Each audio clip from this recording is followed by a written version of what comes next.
শীতকাল মানে বিয়ে আর বিয়ে, আর শীতকালে বিয়ে মানে ভীষণ আনন্দ, সেজেগুজে আনন্দ, খেয়ে দিয়ে আনন্দ, সব কিছুতে আনন্দ।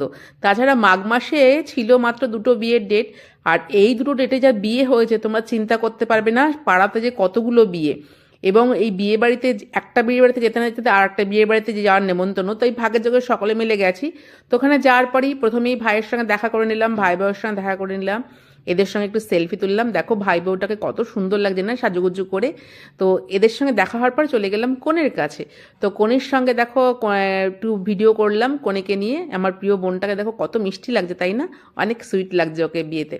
তারপরে চলে গেলাম কাউন্টারে, কিন্তু আমি কিছুই খাইনি, কফি ছিল এখানে। লাস্টে খাওয়া দাওয়ার পরে যে আইসক্রিমটা, সেখানে আইসক্রিম কর্নার ছিল।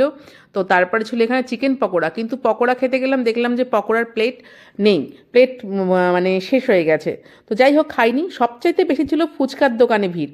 ফুচকার দোকান বলতে কি, ফুচকার স্টল, কিন্তু আমি কিচ্ছু খাইনি।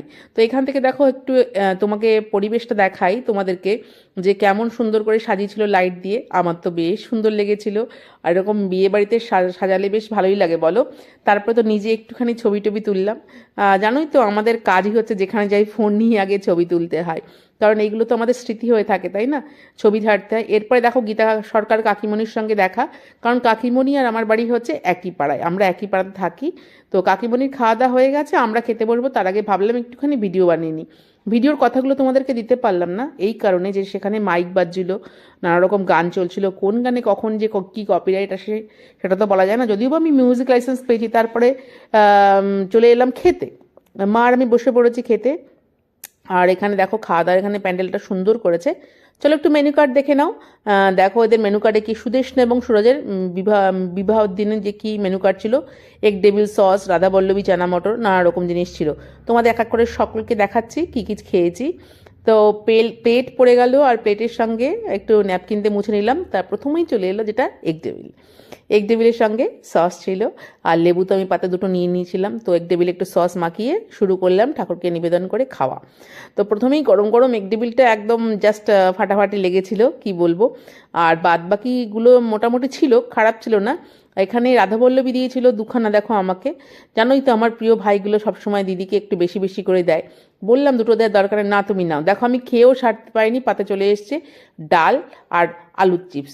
তো ডাল আর আলুর চিপস যখন আমি খেলাম তখন একটু লেবু নিলাম ওর সঙ্গে, অল্প করে ভাত নিয়েছিলাম কারণ দেখলাম যে বিরিয়ানি আছে। তো অল্প করে একটু ভাত নিয়ে একটু আলুর চিপস নিয়ে এবার বাইট নিয়ে নিলাম। বেশ ভালো লাগছিল। সব কিছুর মাঝখানে ডাল আলুর চিপস বা ডাল বেগুনি এর তুলনা হয় না। তারপরে চলে এলো মাছ।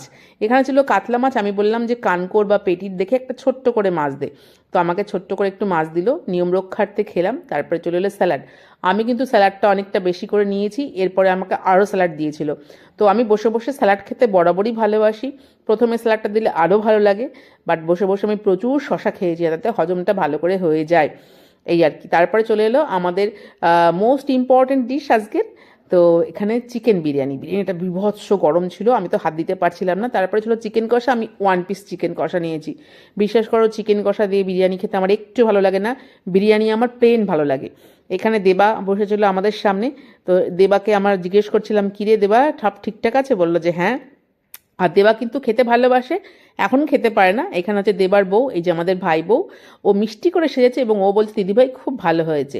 তো দেবা আর আমি যেখানে যাই দেবাকে ভীষণভাবে মানে পেছনে লেগ পুলিং করি, ঠিক আছে? যে দেবা এবার এসছে, দেবা সব খাবার খেয়ে নেবে, এরকম টাইপের খাবার কথা। তারপরে চলে এলো যে এখানে আমাদের চাটনি পাঁপড় আর কিশমিশ দিয়ে আমি চাটনি পাঁপড়টা খেলাম। তারপরে চলে এলো ভাপা সন্দেশ। আমি কিন্তু এটা দুটো নিয়েছিলাম। বললো দিদিভাই দেবো? আমি বললাম যে হ্যাঁ আর একটা দে। আমার মিষ্টি খেতে ভালো লাগে, তারপরে আবার ভাপা সন্দেশ হলে তো কোনো কথাই নেই। আমি কালাকাঁদ ভাপা সন্দেশ সেগুলো বেশ ভালো খাই। তারপরে চলে এলো নলেন গুড়ের রসগোল্লা। রসগোল্লা আমাকে দুটো দিয়েছিল, আমি নিয়েছিলাম। রসগোল্লার আমি কিন্তু কখনো রস শুদ্ধ খাই না বিয়ে বাড়িতে গেলে, বাড়িতে থাকলে খাই, বিয়ে বাড়িতে গেলে রসটা নিংড়ে তারপরে আমি খাই, এবং এটাতে ভালোই লাগে খেতে। তারপরে ব্যাস হাত টাত ধুয়ে টুয়ে এবার বাড়ি ফেরার পালা। চাদরটা মুড়ি দিলাম কারণ বাইরে প্রচণ্ড কুয়াশা।